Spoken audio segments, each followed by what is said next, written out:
오늘 본문을 통해서 내가 성전 건축의 방해꾼이다. 내가 성전 건축의 방해꾼이다. 그런 제목으로 함께 은혜를 나누고자 합니다. 우리가 오늘 말씀을 딱 읽게 되면 제가 오늘 딱 이 본문을 에스라 오늘 본문을 읽으면서 솔직한 심정으로 이게 참 맥 빠지게 하는 느낌을 들게 하는구나 라는 그 마음을 받았습니다.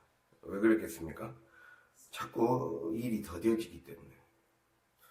우리가 3장을 이제 어제와 이 토요일날 다루면서 보았듯이 어제 한번 설명을 해줬죠. 처음에 돌아와서 7개월째 되던 해 7월 달에 이제 시작을 했어요. 뭘 시작을 했냐? 번제부터 드렸죠. 제단을 짓고 제단을 만들고 번제부터 드렸어요. 이렇게 7개월간 지은 번제를 드리고 나서 이제 그들 안에 이제 마음의 준비부터 시킨 거죠, 하나님이. 그렇게 하고 나서 딱 8개월째에 바로 성전 기초 공사가 들어갔습니다. 성전 기초 공사가 들어가면서 마침내 이제 기초를 놓게 되자 이제 본격적인 기초를 놓게 되고 이제 본격적인 공사 좀 해보려고 하니까 이제 방해꾼이 등장한다는 것을 알 수 있죠. 뭔가 우리의 삶에서도 뭔가 좀 되려고 하면 일이 막히고 그러한 느낌이 받을 때가 신앙생활 하면서 많습니다. 누구나 신앙의 길을 걷는 자들은 이젠 좀 열릴 것 같은데 막힌다. 앞으로 나아가지 못한다. 축복이 쭉쭉 연결되지가 못한다. 라는 것을 느낄 새가 있을 겁니다. 우리가 보면요.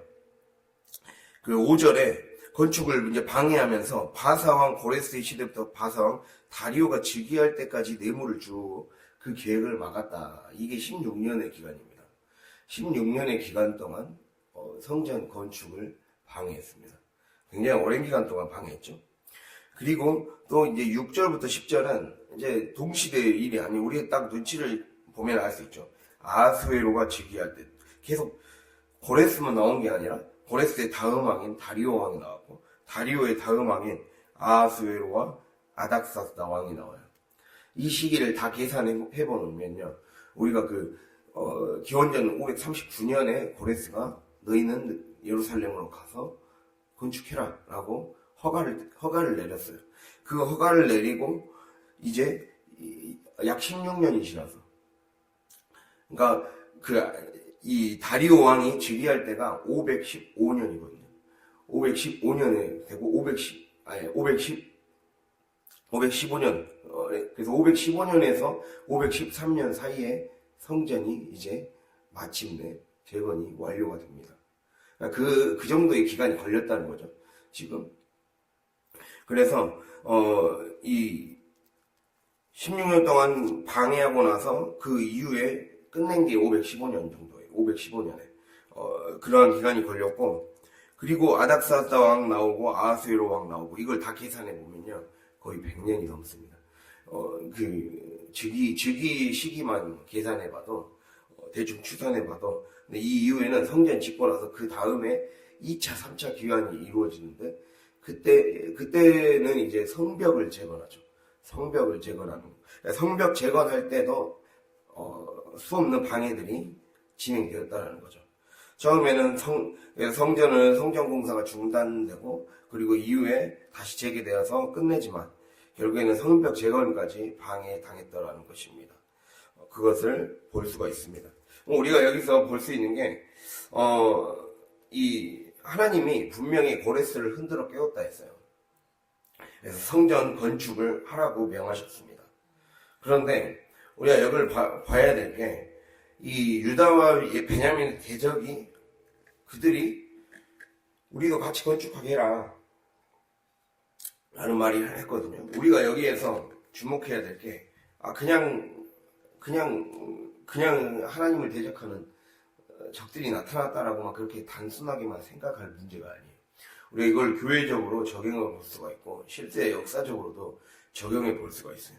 이들 유다와 베냐민의 대적을 한마디로 우리가 얘기를 하고 있는데, 여기 보면 4절에 그 땅 백성 이렇게 표현되어 있어요. 그 땅 백성. 그 땅 백성은 이브리어로 암하레치라에서 굉장히 중요한 표현 중에 하나입니다. 이 그 땅 백성이라는 거는 원래 언제 등장하느냐? 유다 왕 요시야 왕 때, 요시야 때는 종교 개혁이라는 게 일어났어요. 그때 그들 안에 잃어버렸던 율법책을 발견하게 돼요. 잃어버렸던 율법책을 발견하게 되면서 그 율법책이 곧 신명기죠. 신명기를 발견하게 되면서 이들이 다시 말씀으로 돌아가야 되겠다라는 생각을 하고 그 요시야의 종교 개혁을 가장 적극적으로 지지했던 세력을 의미하는 말입니다. 그 땅 백성은 이 자신들의 땅을 갖고 있었고 이 지역에서 잘 나가는 지주 세력이었어요. 그 지주 세력이 그리고 그들 안에는 좀 민족주의적인 색채가 있었어요. 애국 애민의 마음도 있었고, 그리고 땅도 가지고 있었고, 적어도 중산층 이상의 이 넉넉한 형편을 가진 사람들이었어요.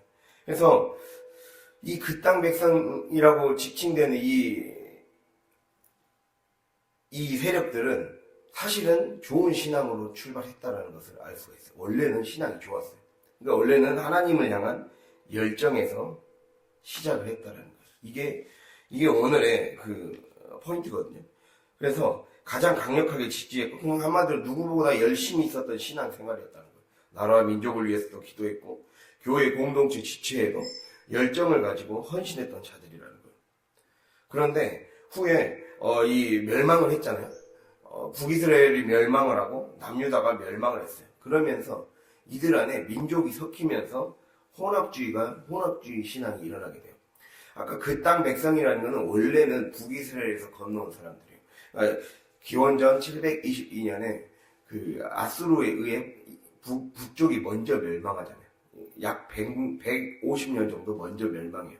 그때 이제 아까 말씀드린 지주 세력과 지식인 세력 이런 것들이 다 섞여 있어요. 그런 사람들 그 땅 백성이 가장 큰 세력이거든요. 그 사람들이 소위 망명을 와요. 망명을 와서 그 사람들이 영향을 받아서 요시야의 종교 개혁이 일어났거든요. 그 사람이 가장 강력한 세력이 되어졌거든요.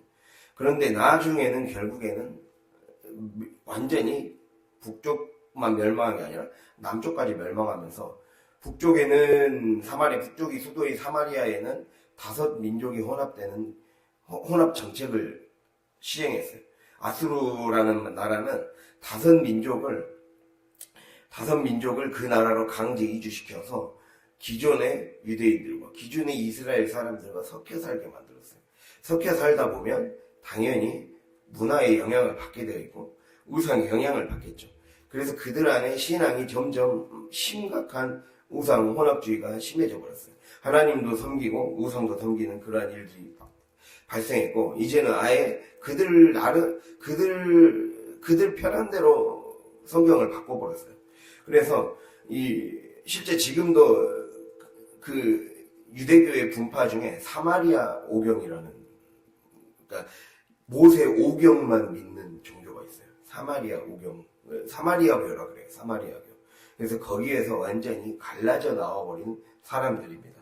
그러니까 그들의 신앙이 완전히 지금으로 따지면 이단이 돼버린 거예요. 교회로 따지면 이단이 되어버렸습니다. 그래서 이렇게 혼합주의 신앙, 타협하는 신앙, 이 이방 나라의 부요함과 그리고 그들이 적어도 이스라엘보다 잘 살더라. 그러면서 풍요의 마음이 뺏겨서 결국에는 신앙의 본질에서 멀어져 버린 거죠. 그래서 그러한 모습 때문에 이들이 결국에는 하나님이 왜 우리에게 이거를 질문해 볼 수 있어요. 하나님이 왜 우리에게 성전 건축을 또 중단시켰을까? 이것은 결국 무엇이요? 우리가 아까 제목처럼 내가 성전 건축의 방해꾼이고 내가 대적이 될 수 있다는 거예요. 즉 원래 교회 안에 같은 민족이었고 같이 하나님을 믿는 사람들이었고 오히려 포로에서 다시 귀환한 자들보다 이들이 열심히 하면 열심히 했지 그런 사람들이 아니었다라는 것을 알 수가 있어요. 이 우리의 삶에 신앙생활을 하다 보면 수없는 나중에 그 처음에 열심으로 은혜를 받고 하다가도 결국에는 세상의 파도가 휩쓸려 오면 언제든지 신앙이 이제 그 테스트에서, 신앙의 연단의 테스트에서 통과하지 못한 자들이라는 것을 볼 수가 있습니다. 그래서 우리가 이렇게 질문해 볼 수 있습니다. 결국 분명 고레스를 흔들어 깨워서 성전 건축해라고 명하셨는데 같은 민족 출신 안에, 즉 같은 교회 사람 안에 대적으로 인해 공사가 중단되고 방해가 지속된 일을 겪고 말았다는 것입니다. 이 문제의 의식을 가지고 우리가 한번 살펴보고자 합니다. 하나님이 왜 막으셨을까? 하나님이 왜 막으셨고, 더 나아가서 내 안의 대적. 중요한 건 눈에 보이는 대적보다 내 안에 내가 대적이 될 수가 있다. 내가 하나님을 대적하는 자가 될 수 있다. 그 대적하는 자가 되지 않으려면 내 안에 뭘 무너뜨려야 됩니까? 우리가 잘 생각을 해봐야 돼요. 번제를 드리고 성전 기초공사를 했어요. 이 겉으로 보이는 건물로서의 성전 기초공사를 했는데 막상 이제 제대로 건축을 하려다 보니까 딱 뚜껑을 까놓고 보니까 이스라엘 공동체 안에 그들의 영적인 기초공사가 되지 않았다라는 것을 하나님이 보여주게 하신 거예요. 결국에는 대적은 겉으로 드러나는 적이었지만 하나님을 믿는다고 하지만 그들은 다른 목적을 가지고 접근을 했잖아요. 다른 목적을 가지고 돈을 중간에서 착복하려는 그 심산이었을 겁니다. 그렇게 해서 그게 되지 않자 이제 방해를 했잖아요. 못하게 만들려고. 그렇게 겉으로 드러날 때는 대적의 모습을 취하지만 결국에는 너희 안에 있는 대적을 몰아내야 된다. 너희 안에, 즉 성전이 기초공사만, 겉으로 보여지는 성전만 지어지고 기초공사가 진행되고 또 건축이 진행되는 게 중요한 게 아니라 그 전에 너희의 영적인 구조물이 제대로 건축돼야 된다. 우리가 번제를 드려서 내 안에 있는 죄의 때를 뺐어요. 계속 그 7개월의 완전수, 7개월의 기간 동안 번제를 드렸잖아요. 그리고 8개월, 부활을 상징하는 8개월째에 성전 기초공사가 진행됐듯이 이제는 그들 안에 영적인 기초공사가 필요하다는 것을 하나님이 깨닫고 하나님이 그냥 하는 것이 중요한 게 아니구나. 하나님이 의도적으로 막으셨다는 겁니다. 우리가 이것을 깨닫고 오늘의 메시지는 그것입니다. 내 안에 있는 대적. 내 안에 있는 대적을 몰아내야 된다. 내 안에 있는 대적을 몰아내야 되고 내 안에 있는 대적을 몰아내는 것은 곧 영적인 기초공사를 하라는 말이다. 주님이 우리 안에 영적인 기초공사. 기초공사라는 말은 영적인 생각의 구조물을 세우라는 말이에요. 영적인 기초공사라는 것은 영의 생각의 구조물. 즉 어떻게 해서 이렇게 누구보다 신앙생활 잘했던 그 땅 백성. 본래 어떻게 보면 적어도 처음의 출발점만 놓고 보면 오히려 포로에서 돌아왔던 자들의 과거보다 그들의 과거가 더 화려했고 신앙이 더 열심이었어요. 그런데 나중에 뚜껑을 까놓고 보니까 완전히 더 서로 다른 신앙. 이제는 완전히 그들은 하나님의 약속에 참여할 수 없는 무리가 되어버렸어요. 우리 여기서 중요한 말이 3절 보면 우리 하나님의 성전을 건축하는데 너희는 우리와 상관이 없느니라 이 말이 나와요. 스룹바벨과 예수와 기타 족장들이 너희는 우리와 상관이 없다라고 얘기를 하죠. 이 상관이 없다는 것은 너희는 우리와 함께 상속을 나누지 못한다. 하나님의 유업자가 되지 못한다라는 거예요. 너희는 하나님 백성 아니야. 딱 정확하게 끊어졌어요. 그래서 그들과 함께하지 않았어요. 너희는 하나님 백성 아니야. 하나님 믿는 사람들 아니잖아. 그렇게 확실하게 딱 교통정리 해준 거예요. 좀 아픔이 필요하지만 그 잘라냄의 시간들을 가졌다라는 것을 알 수가 있거든요.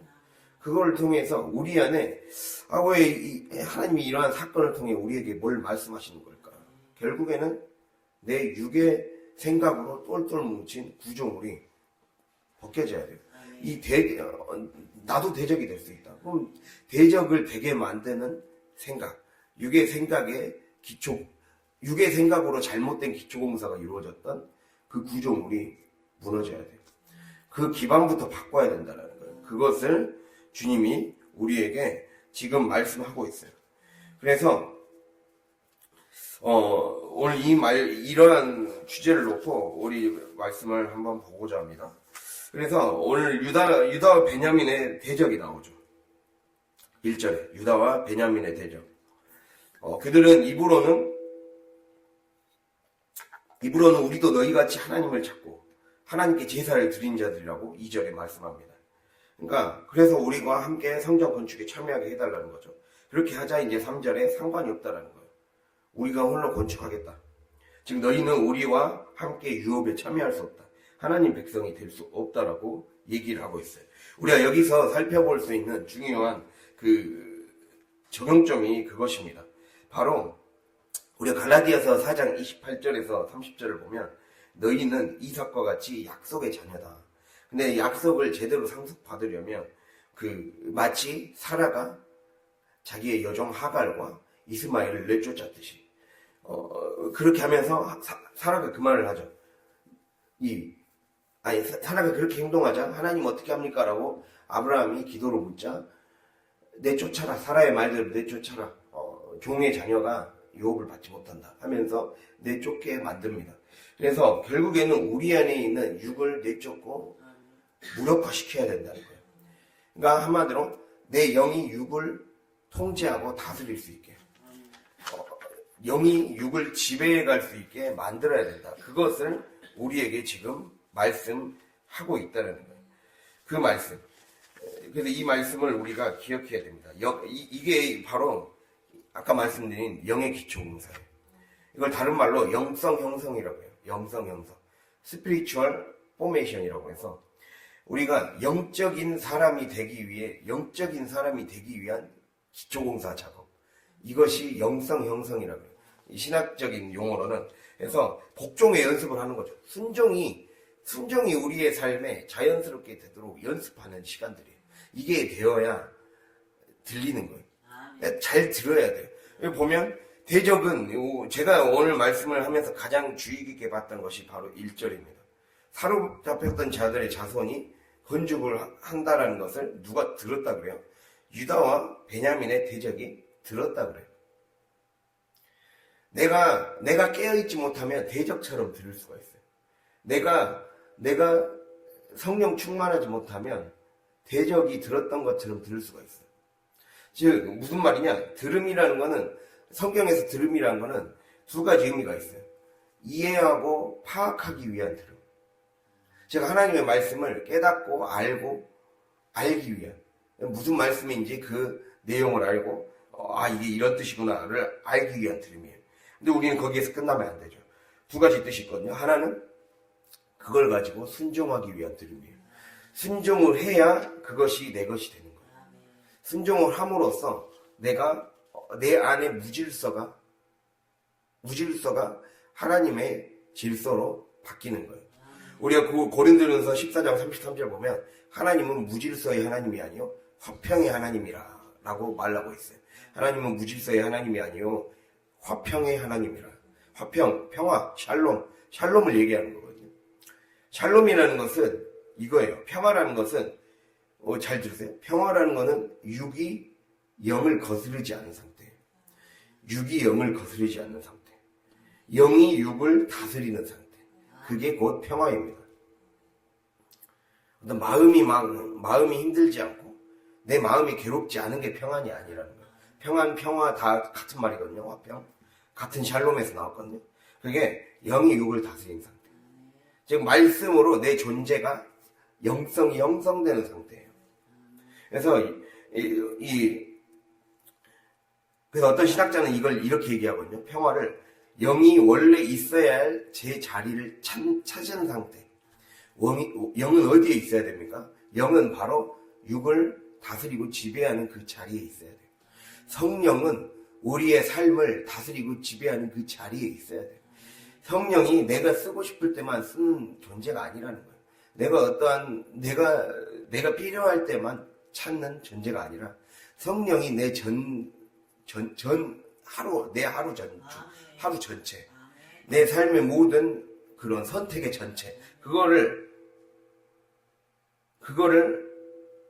이끌어가는, 인도에 가는 그러한 역할이 바로 그러한 존재가 바로 성령님이라는 거죠. 이 성령님이 우리의 삶을 복속시키는 상태가 돼야 돼요. 복속시키는 상태. 성령이 나를 완전히 다시 바꾸는 거죠. 아까 영적인 기초공사를 했죠. 그 말은 성령이 내 삶의 생각의 구조를 바꾸는 거예요. 우리가 육의 생각은 사망이라고 그랬고 영의 생각은 생명과 평안, 즉 생명과 샬롬이라는 것. 영이 육을 지배하는 상태가 된다는 거예요. 즉 성령이 내 생각을 다시 재조직하는 거예요. 다시 영의 생각의 시스템으로 나를 딱 만드는 거예요. 그래서 제가 어제 설교 마지막 부분에 얘기했잖아요. 우리가 왜 자꾸 하나님이 말을 하게 하시는가? 왜 마음으로 믿어 의에 이르고 입으로 시인하여 구원에 이르게 하시는가? 언어가 생각의 구조를 결정짓기 때문입니다. 이 한국에 어느 정도 살다가 오랫동안 외국에 살던 친구들을 본 적이 있어요. 그 애들은 제 친구한테 직접 들은 말이에요. 영어권 국가에서 이제 더 오래 살다 보니까 자꾸 영어식 사고가 자기에게 익숙해져 버렸다. 오히려 그게 자기에게 더 편하다라는 거예요. 한국식 사고나 한국식 어떤 정서나 이런 것보다 영어식 사고, 영어식 정서. 그래서 그 영어식의 어떤 논리적인 사고 방식, 추론 방식 그런 걸로 어떤 결론을 내는 거 이게 자기에게 너무 익숙해져 버리더라. 그거를 얘기를 한 적이 있거든요. 그리고 그걸 또 다른 어떤 선생님한테도 들은 적이 있어요. 그러니까 언어라는 것은 그렇게 우리의 사고를 결정줘요. 언어를 배운다는 것은 그 해당 문화로 들어가는 것이고 그 문화는 이 사람들의 생각과 사고로 결정된 거예요. 그래서 내가 그 사고로 나를 시스템화 시키는 거거든요. 내가 그 시스템 안에 들어가는 거예요. 내가 우리나라의 교육 시스템 안에 들어와서 우리나라의 문화 시스템, 우리나라의 사상의 시스템 안에 들어와서 살듯이 나도 하나님 나라의 시스템 안에 들어와서 살려면 가장 먼저 하나님의 언어로 나를 조직하는 거죠. 영의 언어로 나를 조직하고 그렇게 시스템을 만드는 거죠. 그래서 결론은 이것입니다. 아까 말씀드렸듯이 스룹바벨과 예수와 이 대표적인 대제사장 그룹, 총독 그룹이 얘기했던 게 너희는 우리와 상관이 없다라고 하는 것처럼 우리의 삶에 평화를 얻으려면 내 삶이 평안해지려면 육을 내쫓아야 된다. 이것이 1에서 3절까지의 중요한 결론이라고 할 수가 있습니다. 그래서 우리가 이 말씀을 반드시 기억할 수 있기를 바랍니다. 하나님이 우리에게 이걸 말씀하는 거예요. 내 안에 대적을 내쫓으려면 먼저 이걸 생각해야 된다. 영이 육을 지배할 수 있도록 성령이 내 삶의 생각의 구조를 바꿀 수 있도록 그 영적인 기초공사가 이루어져야 된다. 이거를 기억할 수 있기를 바랍니다. 그래서 결국 이렇게 하자 4절에서 10절까지 그들의 조직적인 공사 방해가 이루어져요. 그리고 말도 안 되는 구실을 갖다 붙여서 고발하고 계획을 틀어막아서 성전 건축이 진행되지 못하게 만드는 거죠. 여기서 우리가 살펴볼 수 있는 거는 4절. 유다 백성의 손을 약하게 해서 건축을 방해했다라고 나와 있어요. 손을 약하게 했다. 자, 이 하나님의 사람들에게 마귀의 목적, 대적의 목적, 대적 마귀의 궁극적인 목적은 우리의 감정을 상하게 하는 거예요. 손을 약하게 한다는 것은 감정을 상하게 하는 것, 몸을 지치게 하는 것, 어떤 상황과 사건에 압도되어 겁먹어서 두려워하게 하는 것.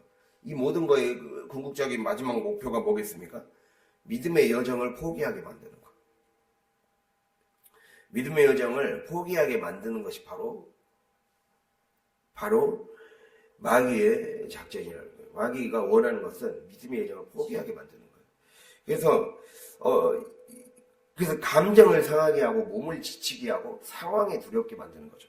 봐봐요. 다 영의 생각과 거리가 먼 거죠. 하나님이 주신 말씀의 생각이 들어오면 사실 사람이 살아나게 되어 있거든요. 하나님의 말씀이 끊임없이 말씀에 젖어들어야 돼요. 우리는 끊임없이 말씀에 젖어들고 말씀이 우리의 삶의 생각까지 그래서 생각을 지배한다는 건 뭐예요? 우리가 말씀을 들었으면 말씀을 들었으면 그것이 내 상황에, 환경에, 사건에 뿌려진 말씀을 또 읽어내는 방향으로까지 가야 되는 거죠. 하나님이 이렇게 말씀하셨기 때문에 나의 상황과 사건과 환경은 바로 이러한 하나님의 뜻이었다라고 내 입술로 선포해줘야 돼요. 내 입술로 선포해주고 그것이 나의 모든 행동까지 지배할 수 있도록 만들어야 돼요. 그런데 마귀의 역할은 그것이 아니라 우리가 마귀는 악한 영과 성령의 차이는 성령은 우리의 생각에 들어와서 우리의 생각을 깨운다 그랬어요. 생각을 흔들어 깨워서 우리 생각을 바꾸게 만든다 그랬어요. 그러나 마귀의 역할은 우리의 가장 취약한 분야인 감정을 건드려요.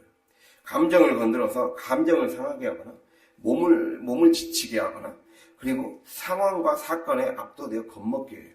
그래서 결국에는 그러니까 한마디로 말씀이 들어가면 반드시 사람이 변화될 거라는 것을 누구보다 마귀는 더 잘 알고 있기 때문에 그것 자체가 못 들어가게 하려고 주변에 두려움부터 먼저 심어주는 거죠. 감정에 먼저 집착하게 만드는 겁니다. 그래서 히브리서 2장 1절 찾아볼까요? 히브리서 2장 1절.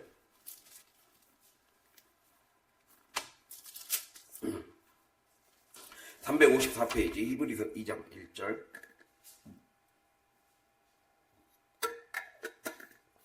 함께 읽겠습니다. 그러므로 우리는 들은 것에 더욱 유념함으로 우리가 흘러 떠내려가지 않도록 함이 마땅하니라. 아멘. 예, 하나님의 말씀을 듣되 유념하면서 들으라는 거예요. 유념하면서. 조심하고 주의하면서 들으라는 거예요. 조심하면서 주의하면서 듣고 더 나아가서 깊이 간직하면서 들으라는 거예요. 이 말씀이 내 안에서 말씀이 유념해서 들으라는 것은 잊어버리지 않도록 흘러 떠내려가지 않도록 엎어버리지 않도록 하나님의 은혜를 엎어버리지 말라는 거예요. 하나님의 말씀을 엎어버리지 말라는 그래서 유념이란 말은 잊거나 소홀히 하지 않도록 마음속에 깊이 간직하여 생각하는 거예요. 그러니까 마음속에 깊이 간직하여 생각한다. 뭔가를 간직한다는 건 물건 간수 잘하라는 거 막 이런 말을 하잖아요. 간수하거나 간직하거나 이렇게 말을 할 때 반드시 내가 받은 은혜를 엎어뜨리려는 환경의 공격, 상황의 공격, 감정의 공격이 반드시 있을 수가 있다. 그거를 반드시 유념해야 된다는 거예요. 그래서 마귀의 역할은 그렇게 함으로 인해 그러니까 내 안에서 그게 일어난다는 거예요. 그게 내 안의 대적이라는 거예요. 내 안의 대적. 유념하지 않기 때문에 대적이 될 수 있다. 말씀을 유념해서 들으라고.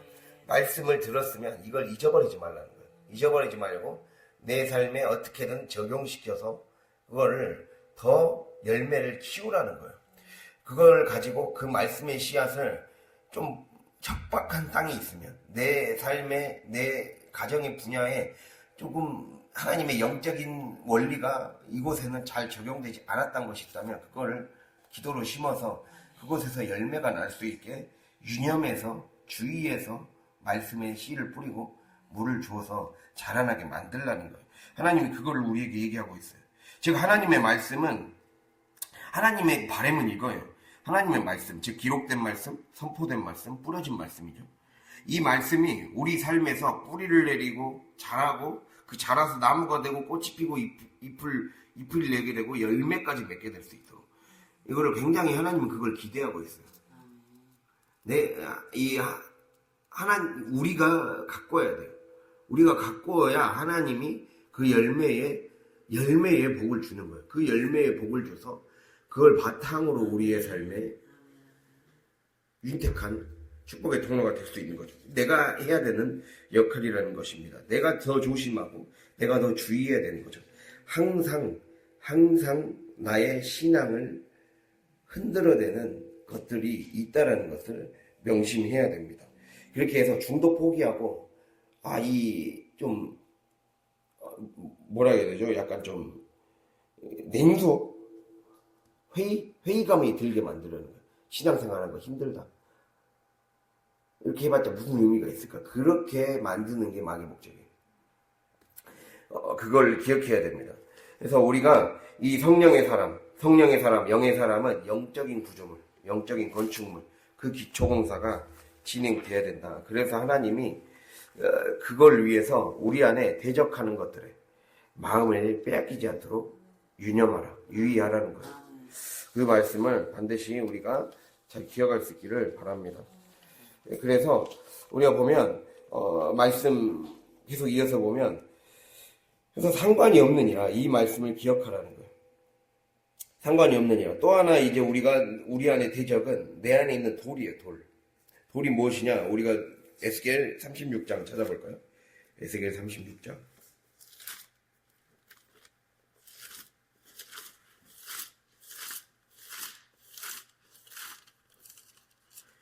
에스겔 36장 26절 보겠습니다. 1208페이지 에스겔 36장 26절.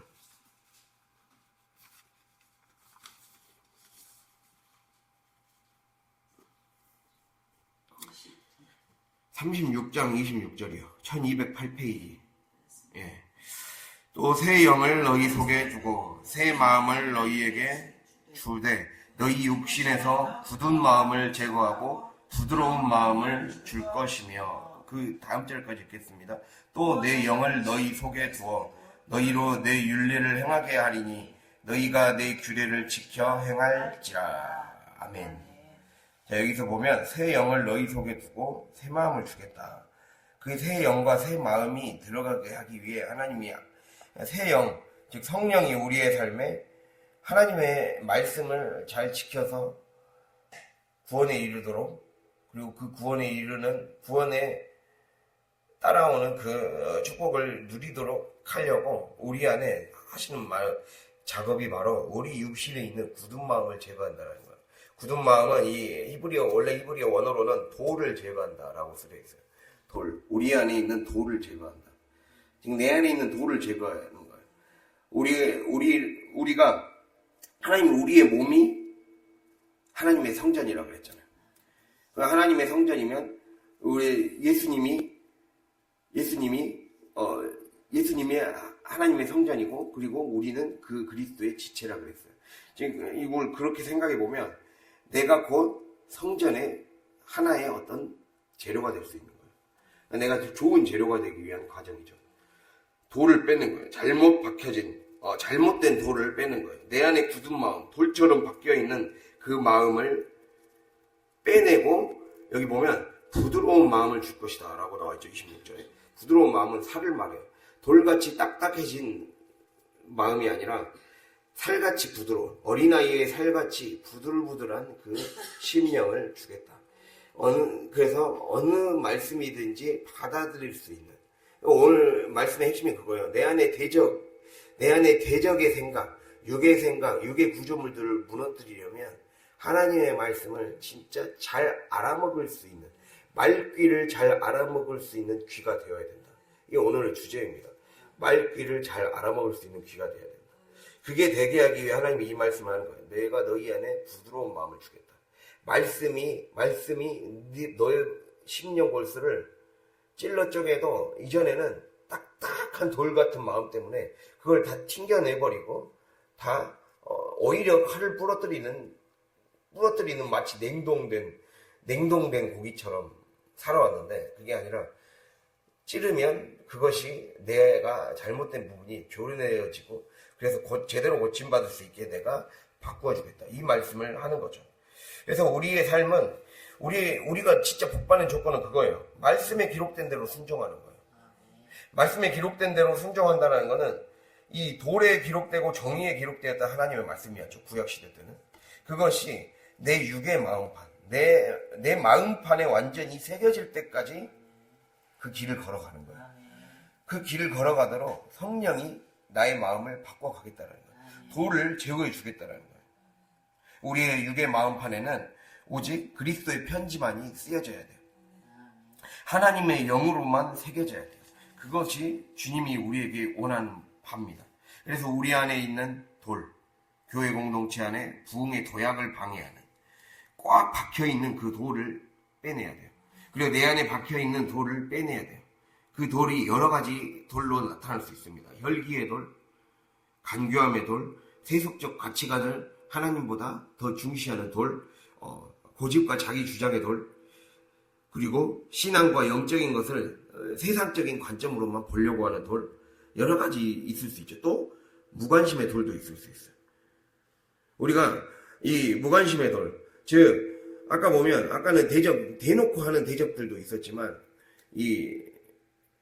제가 처음에 서두에 에스라를 얘기할 때 이스라엘이 멸망했을 때 이집트로 떠나버린 사람들이 있었고, 그리고 포로에 귀환하지 않고 그냥 바벨론에 잔류한 사람들이 있었어요. 이걸 교회적으로 따져보면, 내가 하나님을 믿고 내가 교회를 다닌다고 하면서도 정작 영적인 일에 관심이 없고, 정작 교회의 일에 관심이 없고, 무관심하게 그냥 살아가는 사람들이 있죠. 그리고 또는 이집트 사람들처럼, 이집트로 도망갔던 사람들처럼 자기의 어떤 정치적인 야욕을 위해, 자기가 어떤 사업이 잘 되기 위해, 자기 사업 잘 되고 자기의 배부름을 위해 어떤 신앙을 이용하는 사람들, 그게 이집트의 모습이죠. 그러한 사람들이 될 수가 있다는 거예요. 즉 영적인 일에는 무관심하고 자기 유혹, 자기 세속적인 생각에만 온통 관심이 있는 거예요. 그리고 말씀도 그 관점에서만 듣는 거예요. 그거는 돌이 되고 되지 않는 거죠. 예, 그걸 얘기를 하는 겁니다. 우리 안에 그것이 대적이다. 내 안에 하나님 말씀이 안 들어가게 하는 돌들이 많다. 이거를 빼내야 된다는 것을 기억할 수 있길 바랍니다.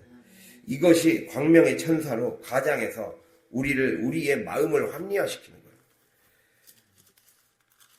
광명의 천사는 다른 게 아닙니다. 우리의 마음을 합리화하게 만드는 거. 내가 어느 정도, 이 정도는 불순종할 수 있지라고 합리화하게 만드는 것이 바로 광명의 천사라는 거예요. 그 광명의 천사로 가장해서 유혹하는 악, 내 안에 돌을 분별해서 그 돌을 빼내서 다시 좋은 땅으로, 평평한 땅으로 만들어서 거기에서 영적인 구조물을 다시 건축해야 된다라는 거죠. 그거를 주님이 우리에게 말씀하고 있습니다. 그래서 그게 바로 우리 안에 있는 대적이에요. 왜 그 대적을 반드시 그 돌을 제거해야 되느냐? 그럼 그 질문이 나오죠. 그 대적, 원래 대적이라는 말의 뜻은 히브리어 차르라고 해서 시야를 좁게 만드는 거. 그 뜻을 갖고 있어요. 시야를 좁게 만드는 거. 내 시야를 좁게 만들고, 그래서 내 감정을 꽉 조여대고 내 생각이 어떤 특정한 생각에만 묶여있게 만드는 거. 이런 뜻을 갖고 있어요. 원래 그 뜻이, 대적이라는 뜻이 나의 생각을 묶여있게 만드는 자, 나의 감정이 조여있게 만들고, 그래서 늘 내 감정이 쉽게 내 감정적인 것에 빠지게 만들고, 혈기에 빠지게 만들고, 우울함에 빠지게 만들고, 간교함에 빠지게 만들고, 그렇게 육적인 것에 쉽게 빠지게 만들도록 내 시야를 좁게 만드는 자, 그게 대적이라는 뜻입니다. 원래 뜻이. 내 시야를 좁게 만들어주는 것이기 때문에 빼줘야 된다는 거예요. 하나님의 말씀이 말귀를 못 알아먹게 만드는 근본적인 요소들이 거기에 있다는 거예요. 내 시야를 좁게 만들고, 내 귀를 못 알아듣게 만들고, 그래서 좁은 시야와 한계 짓는 말들로 나를 죽이는 거죠. 내 영을 죽이는 거죠. 이거를 분별해서 이거를 없애야 된다는 거예요. 그래서 자꾸 다른 영의 생각을 하게 만들고, 다른 복음을 살아가게 만든다는 거예요. 이거를 주님이 우리에게 깨뜨리라고 지금 말씀하고 있어요. 우리가 이렇게 삶이 돼야 됩니다. 그렇게 하지 않으면 이제는 그것을 빼내지 못하고 그 작업이 되지 않고 늘 자기 편의대로 말씀을 해석하고 자기 감정에 따라 신앙이 왔다 갔다 하는 삶을 이제는 벗어나야 돼요. 한 단계 올라서기를 주님 바라시는 거예요. 이전에는 막 목사님이 회개하라고 하니까, 이렇게 하라고 하니까 했지만, 결국에는 영적인 삶을 사는 방법이 내 안에 형성이 돼야 돼요. 그게 삶의 목적이에요. 그게 제자예요. 이렇게 하는 것이 성령의 사람이구나를 내 몸에 익혀야 돼요. 이제 내 몸에 익히고 내가 그거를 해낼 수 있는 상태가 돼야 된다는 것을 주님이 우리에게 얘기하고 있습니다. 그래서 마지막 결론입니다. 아까 말씀 다시 들어가서 결국 그래서 하나님이 공사를 중단시켰다는 거예요. 내 안에 대적을 제거해야 되기 때문에, 영적 기초공사가 제대로 돼야 되기 때문에. 그래서 내가 뚜껑을 따놓고 보니까 진짜 더 큰 믿음의 보폭을 넓혀야 되는데, 즉 영의 길을 걸어가야 되는데 맨날 다른 영에 미혹되어서 두들겨 맞고 있고, 생각이 좁고 시야가 좁고 감정이 쉽게 빠지고, 그러한 모습으로는 어떠한 성전 건축도 제대로 못 되겠다라는 거예요. 스룹바벨과 예수와처럼 돼야 되는데 그게 안 된다는 거예요. 그냥 어떤 주변 환경에 그냥 쉽게 져버리고, 그러한 상태를 이제는 끝내야 된다. 그 근본적인 원인을 제거해야 된다. 그거를 주님이 얘기하고 있어요. 우리 안에 성전이 준비되고 우리 교회도 부흥이 되려면 부흥을 위한 우리의 영적 구조물부터 바꿔야 된다. 그거를 지금 얘기하고 있습니다. 더 이상은 다른 영의 미혹에 두들겨 맞지 말고, 다른 육의 생각에 하나님의 말씀을 내 마음대로 해석하고, 내 육이 그러니까 하나님 말씀도 그럴 것이다 이렇게 판단하고 끼워 맞추는 신앙, 이제는 벗어나야 됩니다. 만약에 심지어 내 안에 여전히 대적들같이 혼합주의적인 측면이 있을 수 있어요. 기어이 내 생각을 고집하고 관철시키는 마음. 자기 생각대로 안 되니까 막 방해하잖아요. 성전 공사까지 방해해버리잖아요. 성전 공사까지 방해하고, 이것이 그냥 한때로 끝나는 것이 아니라 100년 넘게 이 짓을 하고 있잖아요. 그런 것을 보면 무엇입니까? 우리 안에 고집이 징그럽게 벗겨지지 않는구나. 이거를 얘기를 하고 있어요. 그러니까 내 안에 내 생각을 고집시키고 관철시키려는 마음. 아니, 그것도 아니라면 아예 무디거나 무관심한 것까지 하나님이 다 그거를 제거해야 된다. 그 엉망인 상태의 재료로는 건축이 안 지어진다. 너희 안에 너희 영적인 건축이 안 지어지고 축복의 건물이 되어질 수가 없다. 하나님이 축복을 주려는 너희 가정의 창고를 건축하고 싶으신데, 그 창고 건축이 너의 마음의 상태 때문에 안에 있는 쓸데없는 재료들이 많고, 철거시켜야 될, 재개발해야 될 부분들이 너무 많아서 하나님이 그거를 다시 갈아엎고 있다라는 것을 그 메시지로 받아들일 수 있기를 바랍니다. 내가 왜 늦어지는가? 왜 응답이 늦어지고 유보되는가? 내 영적 기초공사가 엉망이기 때문이다 라는 것입니다. 그래서 다시 영성 관리를 제대로 할 수 있는 우리가 될 수 있기를 바랍니다. 영이 원래 있어야 할 자리에 있어야 된다 그랬어요. 영이 육을 다스릴 수 있는 상태로 가야 된다 그랬어요. 영의 공사, 영의 사람을 그에 걸맞는 영의 생각과 말, 분별의 구조물 공사가 돼야 돼요. 영의 생각과 말과 영의 분별이 제대로 될 수 있는 구조물이 돼야 된다는 거예요. 그러한 상태. 그래서 우리가 말씀을 깊게 보고 나를 냉철하게 보면, 내가 대적의 모습을 하고 있었네. 이거를 깨닫게 되어 있습니다. 그 혼합된 것, 그 혼합주의적인 것을 걸러내고 다시 시작해야 됩니다. 시간이 오래 걸리는 게 문제가 아니에요. 제대로 복받아서 그것이 대화될 있게 만드는 것이 중요한 거예요. 이거를 빨리 정신 차리고 제대로 말씀을 따라가야 돼. 결국 말씀을 따라가는 것만이 방법이에요. 계속 들어서 내가 내 안에 순종이 될 때까지 말씀을 듣는 거죠. 말씀을 들어서 순종이 될 때까지. 그래서 말귀가 알아먹어질 때까지 듣는 겁니다. 그것에 나를 내어 맡겨서 정말 내가 방해꾼이 아니라 하나님의 사람, 스룹바벨과 예수와 같은 사람이 될 수 있는 저와 여러분이 될 수 있기를 간절히 바랍니다. 네, 기도하겠습니다.